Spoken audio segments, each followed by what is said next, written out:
Hi class, we are starting the next section. For us in our version of the book, it's 6.2.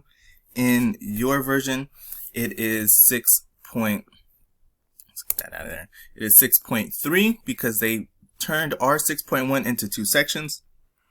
I was just going to run with it, but I got overwhelmed. So I went ahead and I stretched out the 6.1 section into two sections. So technically, I guess we can say that this is 6.3, but that's fine. Regardless, we are going to talk about series solutions that are centered about or near singular points. So the last section, we were considering ordinary points only. We had a small introduction into what a singular point was. So today we're going to talk all about singular points. Okay, so this makes the work more difficult, obviously. It's not extremely more difficult, but it is a little bit harder to keep track of what's going on. So again, just make sure that you work slowly, you stay organized, don't rush things. So in the example that we do in the video, I do the same thing. I go slow. I try not to do too much. There's a lot of work, so I will try to make sure I don't talk through it too fast for you guys. Okay, so let's see here. Let's start with a definition, right? So the first definition that we have here is what a singular point is. So a singular point, which we call x naught, is said to be a regular singular point of the differential equation that is of this form. So again, just to review, what is a singular point? A singular point is basically anything that makes this leading coefficient 0. Okay, so we had a very long-winded definition, basically saying that we needed to be analytic at this point. For the p of x function and q of x function, if I could find a series at that's centered about this point, then I'd be okay. If not, then I'm a singular point. So basically, if we kind of whittle it down, it basically means any point that makes the leading coefficient function 0. Okay, so in order to be a regular singular point for this form of the equation, so we have variable coefficients here, basically it means that if I were to take that p of x function and multiply it by that centered term, the x minus x naught, and I get this, then I'm still analytic at that point. Same with the q of x. Okay, so we have little p of x is x minus x naught times that p of x function. Remember, p of x is what we look like in standard form, so it's going to be a1 divided by a2. So if I have x minus x naught times a1 function over a2 function, and q of x is the same thing, but instead of times just a single term, it's a squared term. So it's going to be the a naught of x over a2 of x times x minus x naught squared. Okay, so if this is analytic and this is analytic at x naught, then I have a regular singular point. So we're going to flesh out that idea, but what does that mean? That means basically if this term cancels out with a2 of x, so that if I were to plug in x naught, it's not undefined. Same thing here, that if this cancels out with a2 of x in such a way that if I look at x naught and plug it in, that it's not undefined, then it's a regular singular point. Okay, if I do this cancellation, this x minus x naught squared with a2 of x and the x minus x naught with a2 of x, if I do this simplification, if I simplify this formula and this formula, and I plug in x naught into this q of x and p of x formula, this new little thing that I have here, and I'm still undefined, then I am not a regular singular point. I'm what's called an irregular singular point. Okay, so a singular point that is not regular is said to be irregular. If we are an irregular singular point, we can't do anything. We're done. We don't have the methods to solve our DEs at this moment. Possibly there's other methods that I haven't seen any, not that I can think of through my years of studying. It's possible if I go and do some research that there's methods of substitutions or something like that, but I don't think so. Okay, So if we're an irregular singular point, we're not going to have a solution. We're just not even going to, we're done. Okay. If we have a regular singular point, then we can continue on with the methods that we're going to talk about today. All right. So, I know you guys hate these definitions, because they're very, very abstract, but for those of you who are going into math and physics, that's kind of the way the world works, right? So we always start off with the abstract and then we go into something concrete. So let's go ahead and look at an example or two. Okay, so let's consider this equation. Okay, so this is my A2, this is my A1, this is my A0, right? Can I get back to my, here we go, we got the little hand. Alright, so let's use the, I actually like the pointer. It doesn't matter. So I have my x minus 3, that's my A2, this is my A1 function and my A0 function. So what I'm going to do is I am going to divide everything by A2, right? I'm going to put this into standard form and then I'm going to simplify it, right? So note that A2 of x equals x minus 3 squared is 0 at x equals 3. So that means that x equals 3 is a singular point. Okay, this is a singular point.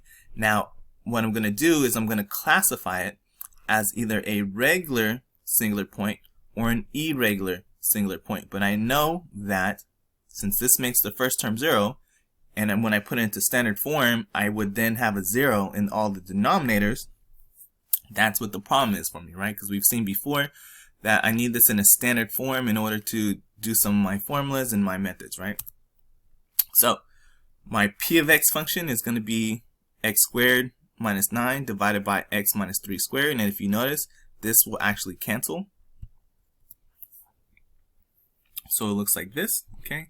And then my q of x function is x plus 3 divided by x minus 3 squared. And that does not cancel with anything. So we're done.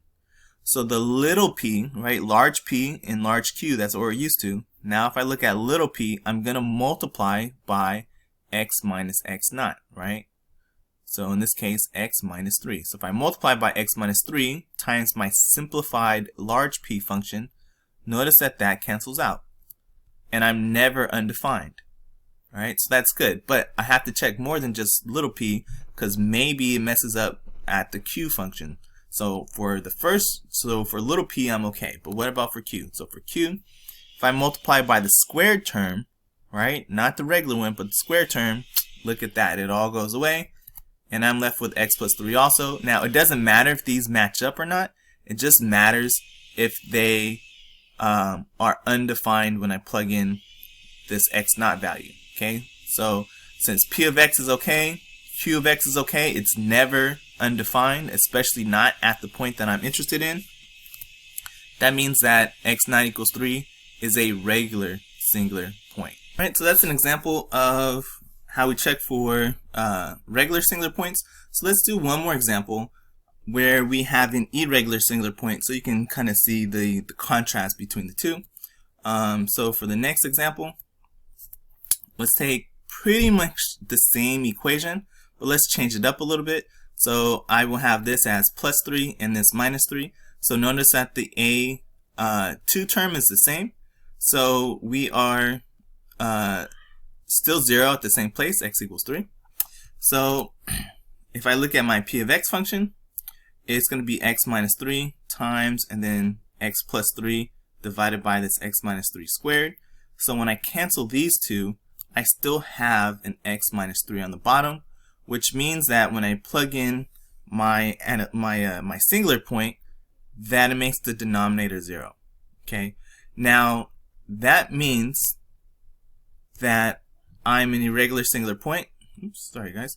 So since I'm an irregular singular point, I don't even have to check for the q of x function. Okay. Now if x equals 3 had passed the test for p of x, then I would go on to check for the little q of x function to make sure it passes that also. But once it doesn't work for either p or q, then I'm fine. Once I know I'm in the irregular singular point, I don't have to worry about it anymore. Okay. Now let's say that there's several zeros. I would have to make sure I check several zeros, so then I might have to divide. So for instance, if this was x squared minus 9 and I have two different zeros, then I probably want to check for both cases, the positive 3 and the negative 3, for what happens for little p and little q. Okay, but since this is a double root, right, has a algebraic multiplicity of 2, I can just find whether or not it's regular or singular, and that's it. I don't have to check it for the other cases. Okay, Dickwad. So let's move on to our next example, which is Frobenius theorem. So the Frobenius theorem says that if we are at x naught, and that is a regular singular point of our differential equation for this dE that we have, the second order dE, then there is going to be at least one solution that looks like this. Okay, one series solution that looks like this. Again, this does not necessarily mean it's a power function like before, because we're now talking about singular points. Okay, so notice this x minus x naught to the r has a common term, right? It's just a different power, so we can combine that to a single power to be n plus r, right? So my solution should be centered about the point, and it'd be n plus r, some unknown value. Okay, and again, this comes from that formula that we just had, right? Where if we notice when we're looking for the q of x and the p of x, we multiply by the x minus x naught. So if we have some power there, that will basically take care of that singularity that we have. Okay, so that's what this is here for. So the number r is to be determined. It's a scalar value. Okay, it's a real value number, right? So square root of 2, 1/2, 12, something. It's just a real value, right? And our series will converge at least on some interval of this size. Okay, so centered about x naught, this is going to be a positive value. Okay, and it will be larger than 0, positive value, and less than our radius of convergence at minimum. Okay, so when we start to try to solve these things, we're going to come across what's called an indicial equation, and its solutions are the indicial roots. Okay, and these are going to help us to identify the form that our solutions are going to have. Okay, especially when we're centered at x naught. Now I wrote these formulas centered at x naught, but your textbook has them all centered at x naught equals 0, which is nice. It keeps it simple because they're not giving you any problems that are not centered at 0. Okay, now if you were not centered at 0, the methods are the same. They're just a little bit more complex because now you have to consider x minus some value, right? So let's look at the first case. The solution to these indicial roots are not equal, meaning that they are distinct. Okay, they're distinct real roots because remember they are an element of the real numbers, such that the difference between them is not an integer, a positive integer. Okay, not in the set of positive integers, right? Z is the set of integers, Z plus is the positive integers. So maybe they have a difference between them of 3/2 or 0.289 or square root of 12, right? That's never going to be the case, but it's generally going to be a whole number or a fraction, right? So in this case, it's not a whole number. In this case, it's a fractional amount of some sort, right? The difference is, not a positive integer. Apologies. The difference is not a positive integer. Then you are going to have a solution that looks like this. Okay, very similar to what we have up here, identical even. Okay, where one of those roots is here, and our first term is non-zero. Very, very important. It's going to come up later. The first term is not 0. And for the second solution, we just have a different index for the coefficients. The power is the second root for the indicial equation, second indicial root, and its first term is never 0 either. Okay, and very, very important, we cannot have the not term be 0. Okay, so case 2 is that R1 and R2 are again distinct real roots, and the difference between them is an integer. okay, there is an integer difference. So maybe this is 3 and this is 4, for instance, okay? I guess you would switch that around, 4 and 3, right? So that it's a positive integer. If it's negative, then it doesn't really matter, because which one you call R1 and R2 doesn't matter, right? So if this is 3 and this is 4, then just switch which one is 3 and 4, and it'll be positive, okay? So it's really just saying there's an integer difference between them. Then my first solution will look like this, again, identical to the first one. C0 cannot be 0. And my y2 will have a natural log of function times C1 times some constant to keep it from being linearly dependent. Okay, so I'll have my second solution. Again, things are a little bit different here, right? So to keep things linearly independent, I'm multiplying by the natural log. So what these things look like, just for a frame of reference, is these things are very, very similar to the Cauchy-Euler equations, where we can have x's in front.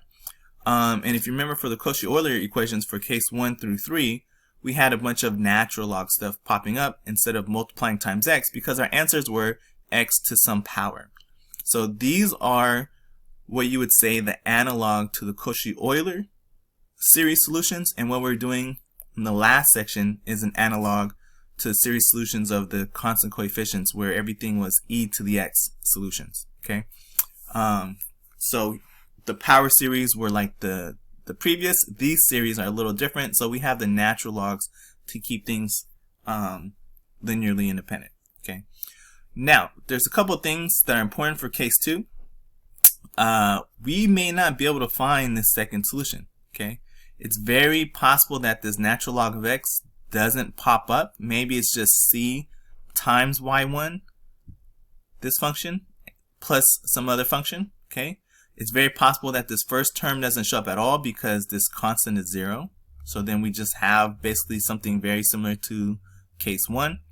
And we also might not be able to find both solutions, okay, due to the way that the indicial roots create R recurrence relations. Okay, so case 3 is that R1 equals R2. They are not distinct.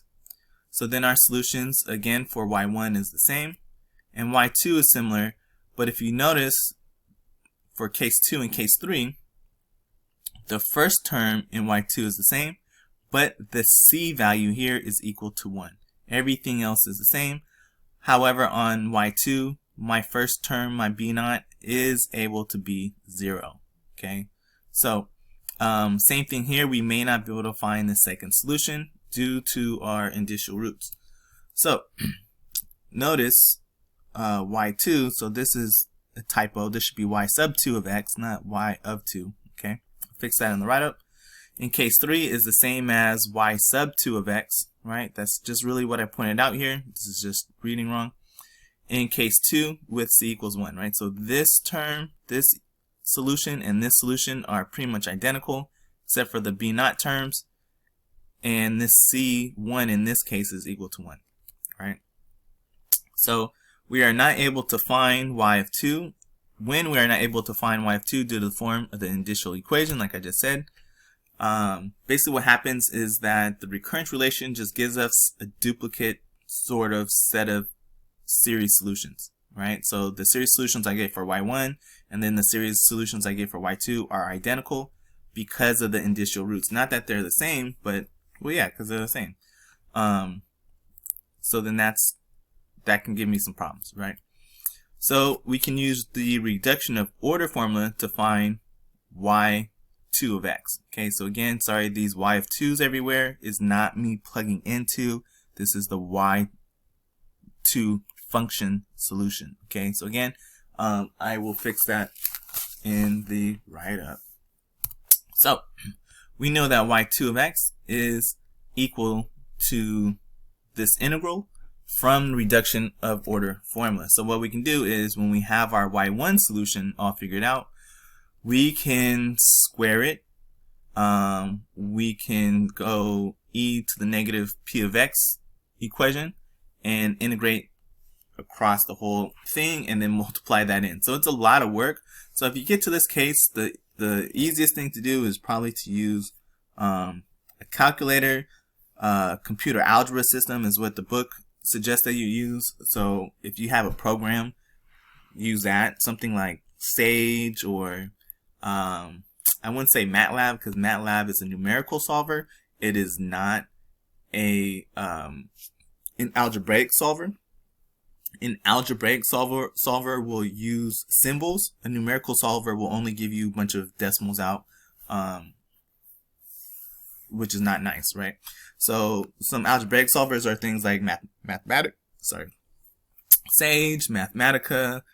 There's a couple of free knockoffs out there. So you can probably use an online calculator also. Okay, so that'll help you through the homework. I'm not going to ask you anything like this through your on your exam or anything like that, because that's too much work. And then I also lock down your guys' computers, right? So so let's get started on an equation. Okay, so before we get started, again, just to repeat, these are not power series. They are just series solutions. The first case, chapter 6.1, those were power series. These are not power series. They are just series solutions. We are centered at a singular point. So when I start to do my derivatives, the indices don't change on the derivatives. So before, for the series approximation of y, when I took its first derivative, it shifted to n equals 1. It is not going to shift to n equals 1 here, okay? Because to be honest, we're going to have an extra term kind of popping up, so the things don't go to 0 like they would before, okay? So let's start an example. Sorry guys, but it is it's kind of long. It's not super long, but it's a pretty long example. So make sure you're going slow, make sure you pause, make sure you are taking good notes, because there is going to be a lot of work, okay? So you are definitely going to want to keep your finger on the pause button. I will go slow to give you time to pause and write stuff, so I'm not going to just kind of run real fast through the math, because then, you know, you're not going to know when to pause, right? So let's go to the first example. So we want to solve 2x squared times y double prime minus x y prime plus x squared plus 1 y equals 0, right? So we have a lot of different things going here. You should know already that this y will end up distributing, so we'll end up with 4 different series. Again, I do this very slowly. I'm not going to rush through it and jump a bunch of steps. I try to, you know, work things out kind of one thing at a time so that it's easy to follow for you guys. So, first thing, let's check to make sure that my points are regular.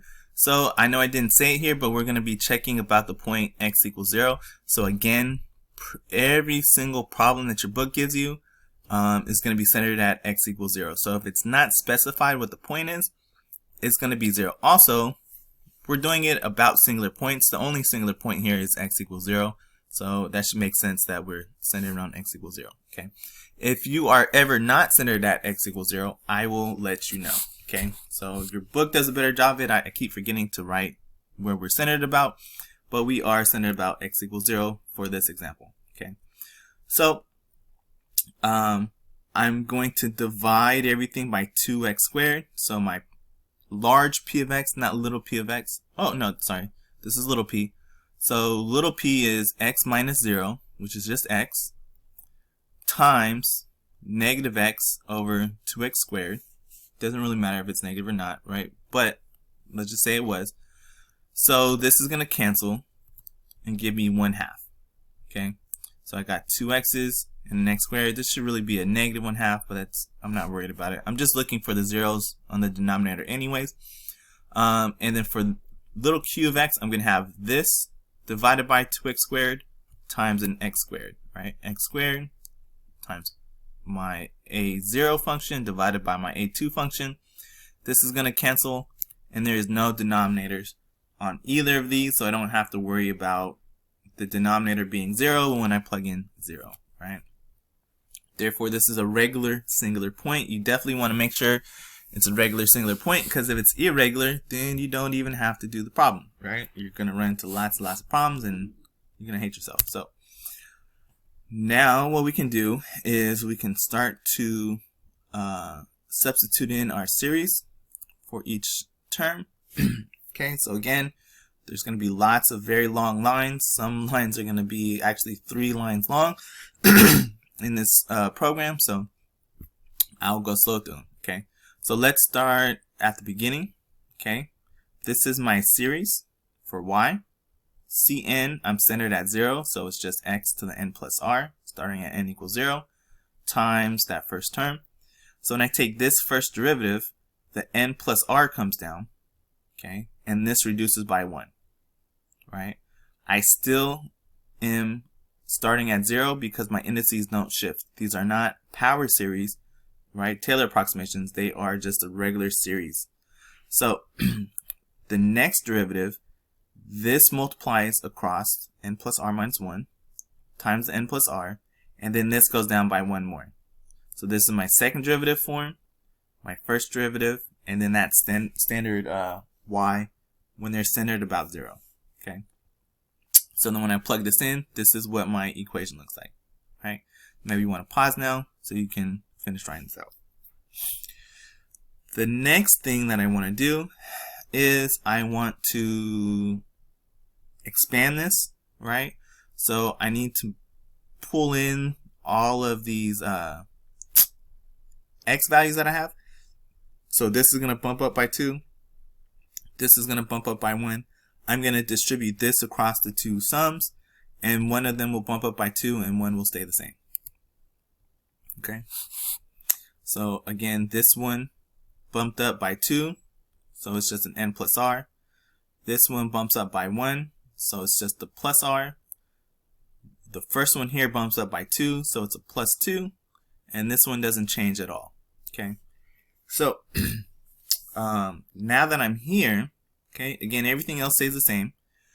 Now that I'm here, I want to check and see where does each one of these start at. It should be very clear that the first one, the second one, and the third one, they all start at the same place because they all start at 0, and the power for x is n plus r for all of them.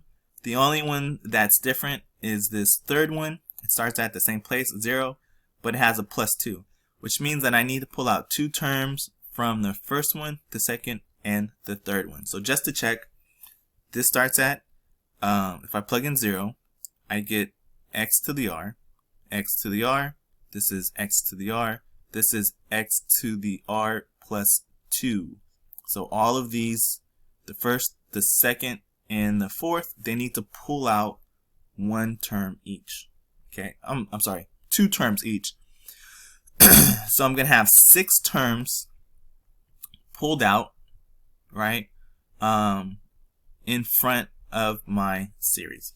Okay, so again, I'm talking a lot so you can have time to write this down because there's lots of stuff, right? So that should give you ample time to kind of pause and write things down. So for the next line, that's what we're going to do.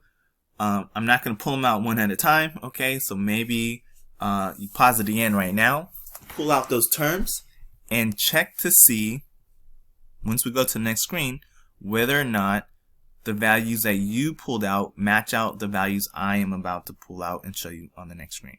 Okay, so again, I suggest that you kind of pause it, just like work through this with me, right? So you've done a few of these already, so pause it, write down the terms that you're going to get when you pull this out, and then when we come to the next screen, you can see whether or not the same. Okay. So here's just reiterating. So for the 4 series we have, in order, XR, XR, X to the R plus 2, and XR, right? That's the first, second, and the fourth. They all have to have something pulled out. So we pull out the first 2 terms from all of the series except for the third, as I just said. And we're going to get this crazy thing. So let's walk through this real quick. Okay.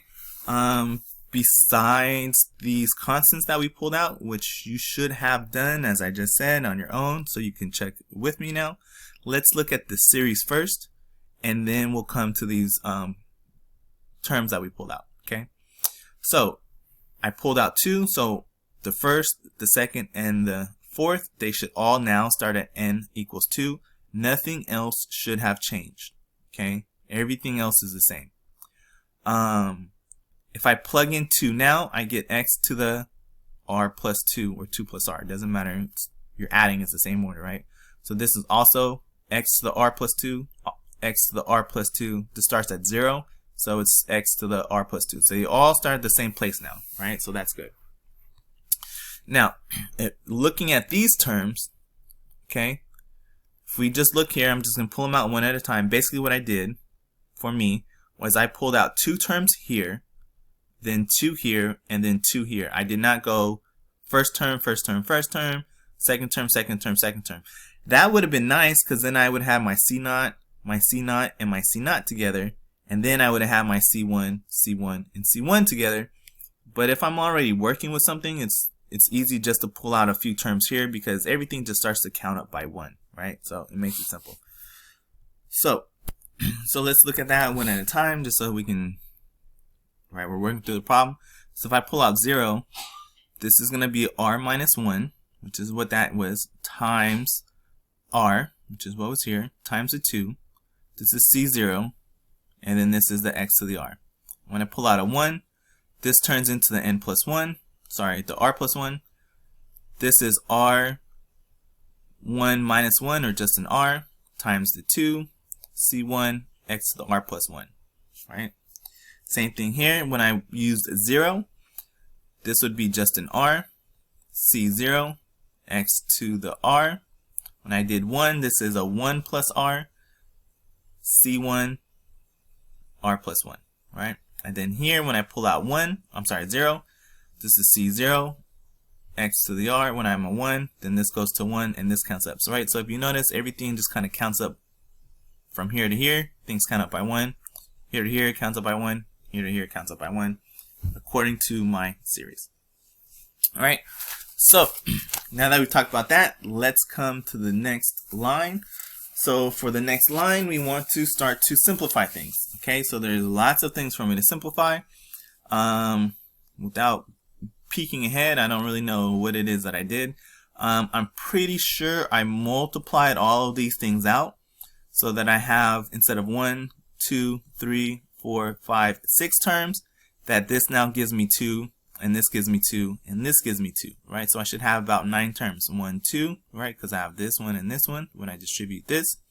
So 2, 4, 6, 7, 8, 9. So I think on the next line, I write out my 9 single pulled out terms so that I can start to combine like terms and simplify this long ass thing I have. I believe I also start to combine these things, right? These 3 all start at n equals 2. So the indices are the same. And the x, the n plus r is the same. The only one that's different is here. And that's because its indice doesn't start at n equals 2. So I'm not going to do my k substitution yet. Not yet. I'm going to do a couple more little fancy things before I start my k sub. I will let you know when it is appropriate. Okay. So it is not yet appropriate to use the k substitution so that everything starts at the same index. I want to simplify things a little bit first, and we'll talk about what we kind of want to look for. So again, here we go, right?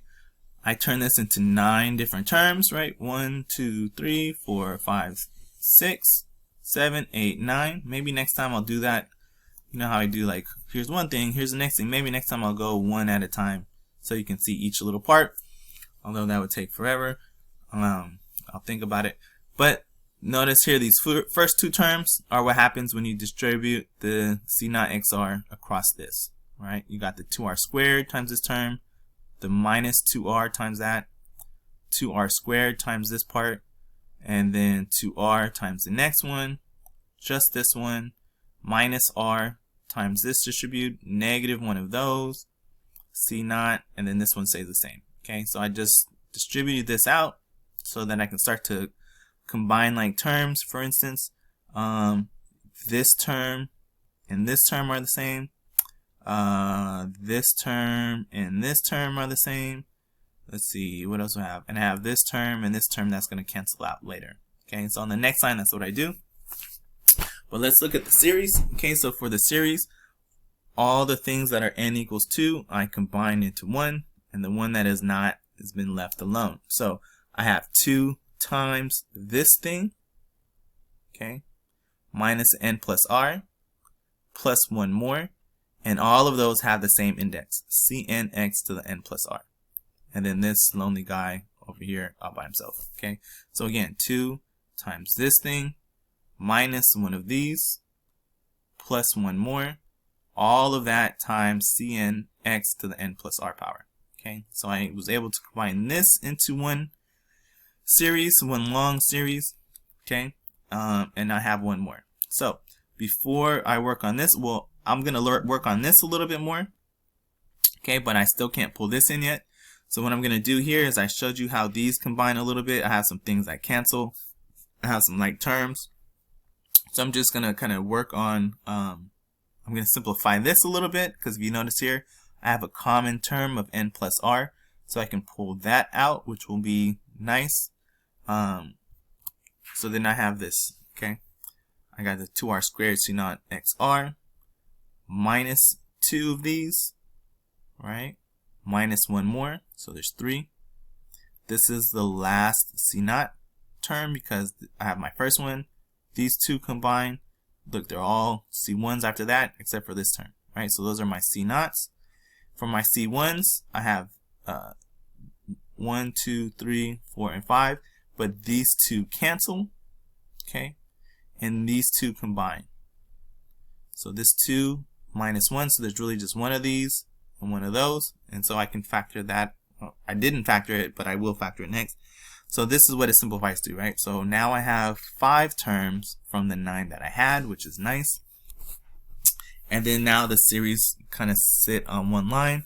So again, I had the n plus r as a common term, so I pulled that out. So I got the 2n plus r minus 1, okay, minus 1, because I had to pull this out. So this is multiplied against this square bracket plus the 1. So this open bracket here is what this is multiplied by, plus now this lonely guy over here, okay? So I can now simplify this a little bit better, okay? Because I can distribute 2n, 2r, minus 2, minus 1. So this will really just turn into 2n plus 2r minus 3 times this n plus r plus 1. And these things now I can factor out the c naught xr and turn this into a polynomial and a polynomial here as well. Okay. So not only that, okay, but once I do that, I can now factor out the x to the r, which is what I did. Okay, so I factor out the x to the r. So now this is all in terms of r, and that single x that's left. Okay, so let's come over here. X to the r, x to the r, x to the r, x to the r plus 1. So this separates, this separates. This has x to the n plus r, x to the n plus r plus 2. So what I'm doing is I'm getting rid of all of the x to the r's. Okay, getting rid of all of the x to the r's. So now I have a more basic polynomial form here. Of course, there is still an extra x with the c1 terms. I got rid of the plus r's everywhere because I pulled them out on the outside. So I did not simplify this at all, but I did pull out the x to the r everywhere. Now I can start to do my k substitution. I cannot do a k sub when I have the r's in there because the k's are based on the index. They are not based on r's. They're based on the index, on the n's. So I need them to have the n's and the constants only. Okay. So now I can do my subs. Here, k is n. Here, k is n plus 2. Very, very straightforward. So when I sub everywhere, all these n's just turn to k's. All of these turn into, when you shift this around, n equals k minus 2. Okay. So we get this. So if we just come here, all of these are now k's. This turns into a k. This n is a k minus 2. Okay. And I can combine the series. Right? So I combine it into a single series because now they all start at k equals 2. So I have this same thing I had before. I haven't changed anything, okay, except it's a ck. And I'm able to add this series in now. And then I factored this term. This is 2r minus 1, r minus 1. That's the only thing I did. So I factored and I combine the series. Okay, but I did not simplify the series. So on the next line, what we're going to do is we are going to combine. We're going to simplify this a little bit more. I can't do any more with the terms that I pulled out, but I can simplify this into a much nicer looking series by again multiplying this 2 across. So we can now fit on one line. So all of this is the same. And then here I have the 2k plus the 2r minus 2 minus 1, which is a minus 3. K plus r is the same, and the rest of this is the same. So now this is going to give me my recurrence relations, my indicial equation, all of those things. Okay, so if this is C naught, this has to equal 0 because everything equals 0. This is going to have to equal 0, and this is going to have to equal 0. Right? So that gives me my 3 equations. This has to be 0 because remember, all of these things are different. All right, this is going to have to be 0, and my recurrence relation is going to have to be 0. Now, remember, C naught is not allowed to be 0. Okay, if we go all the way back to all of these cases, my first term is not allowed to be 0. Okay, so where are we? Here we go. Okay, so what that means then is C1 has to be 0. Okay, because I'm not going to get 2 different series solutions from C naught and C1. I get 2 different series solutions from my 2 different indicial roots. Not from let C naught be 0, C1 be 1, let C1 be 0, C naught be 0, because this is never 0. Okay, so C naught is always going to be there. So I let the C1 be 0, and then the 2 R's give me 2 different recurrence relations from here. Okay, so the first one, this is my indicial equation.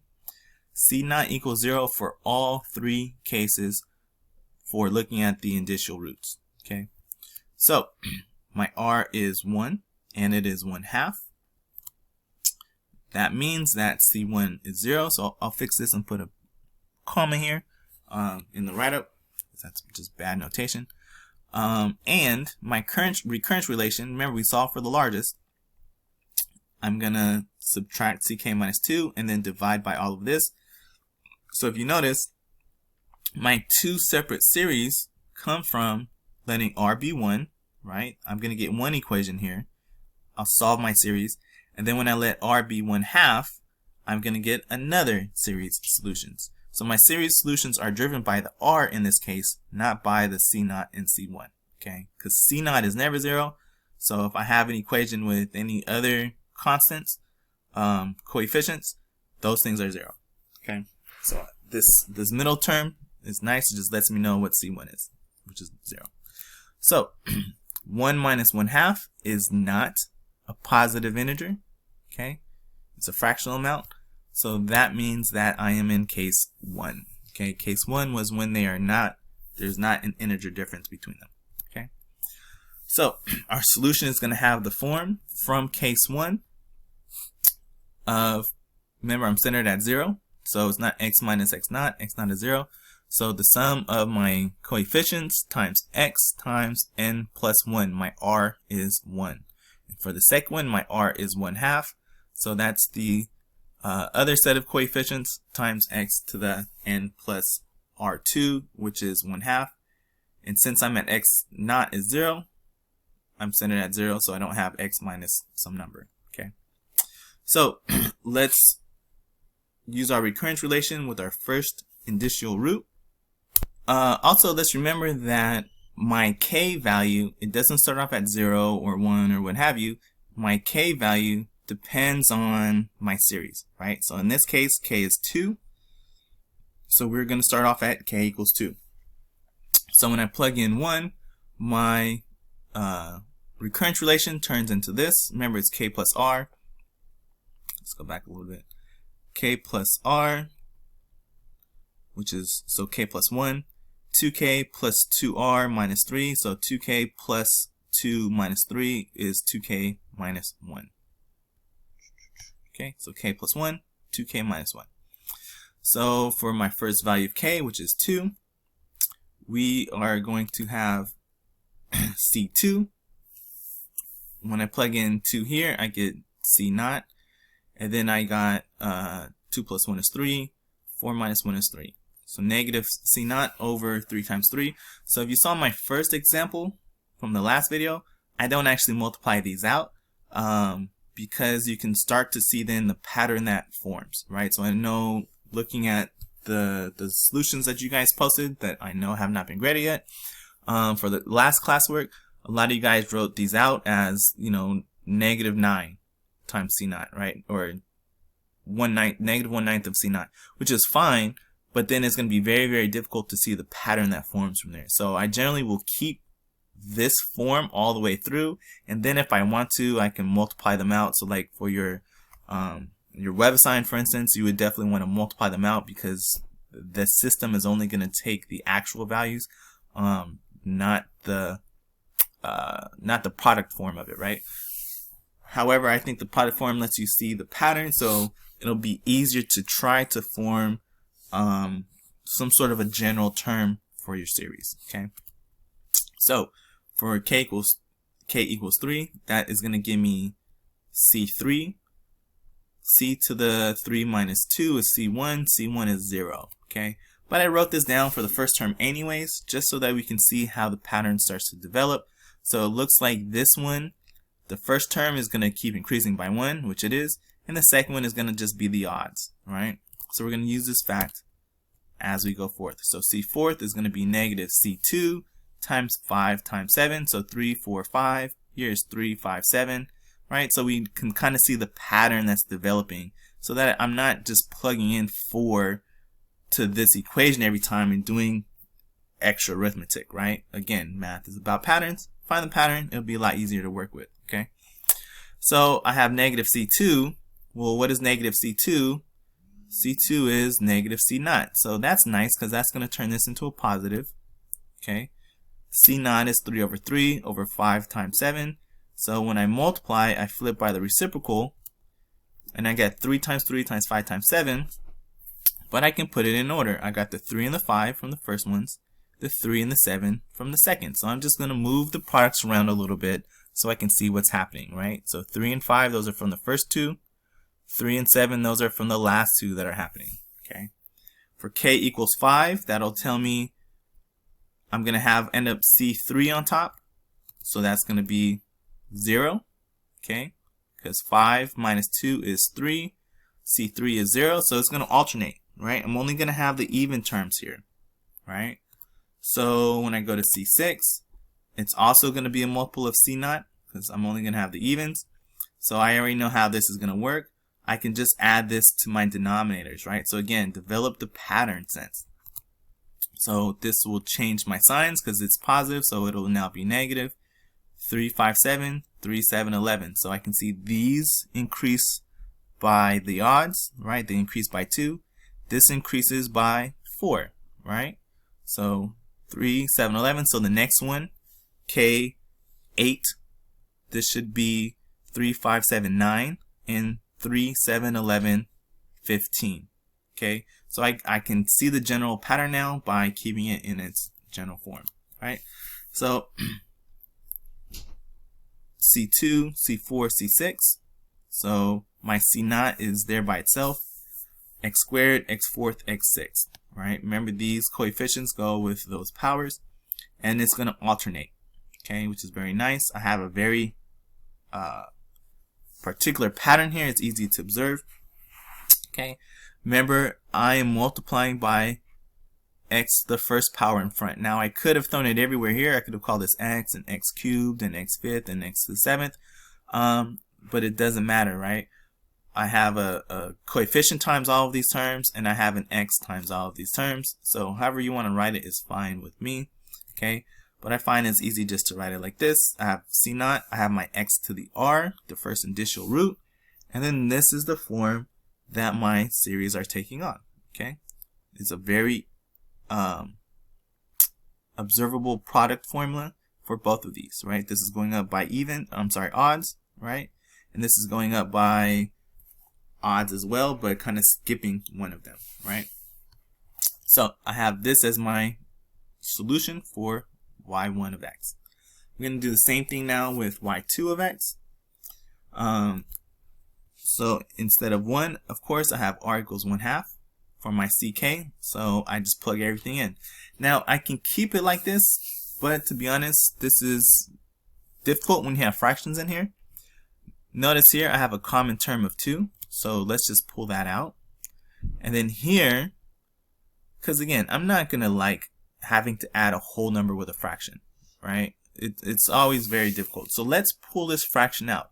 So if I divide both of these terms by 1/2 just to pull it out, okay, this is going to go to 1. And so this is doubling. That means this has to double also.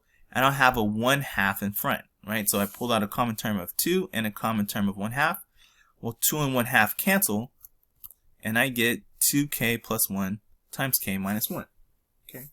Now you don't have to do this, but obviously this is going to be a lot easier to work with than having some fraction inside of there, or even bumping this up times 2, right? So again, your fractions in your algebra are going to be very important for this section.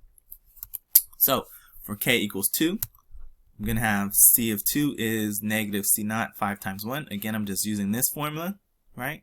So 2 here gives me c naught. Plugging in 2 gives me 4 plus 1 is 5. This gives me 1, so I got a 5 times 1.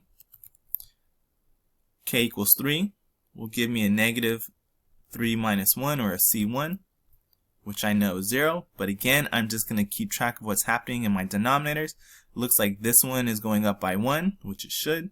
And this one is going up by odds, which it should.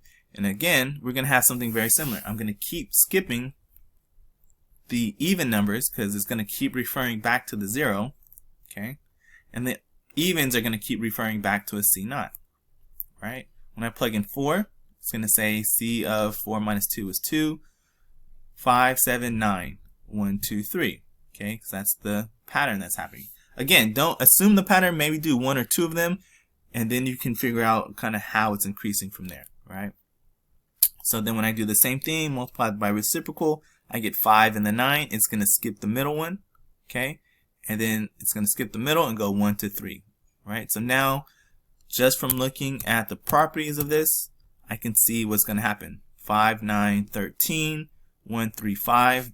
The next one, k equals 8, should be 5, 9, 13, skip 15, give me 17. 1, 3, 5, and there should be a 7 with that. So the k8 would have a 15 and a 7 added on to this product on the bottom. Okay, so we can see the general form that it takes. So again, I have a general solution here. Okay, here's x to the r. I'm writing my solution in here. It goes plus minus plus minus. It's alternating signs. Okay, just like before. The numbers on top are always 1 because I'm pulling out that c naught common term. So same thing, I can write a general formula for both of these things. So my y of 2 looks like this. Okay,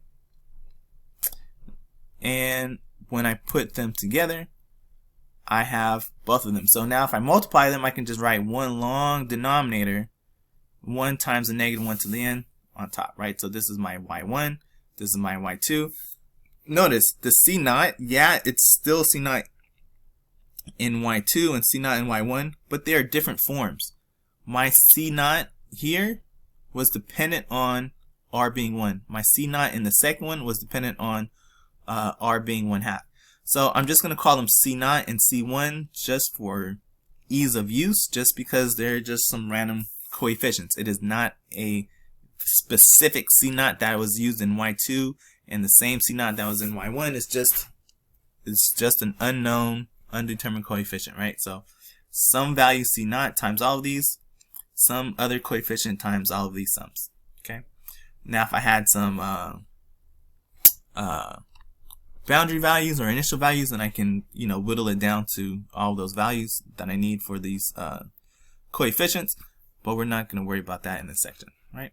So that is your example of how to use the Frobenius theorem for finding series solutions about regular singular points. So for your classwork, let's go ahead and solve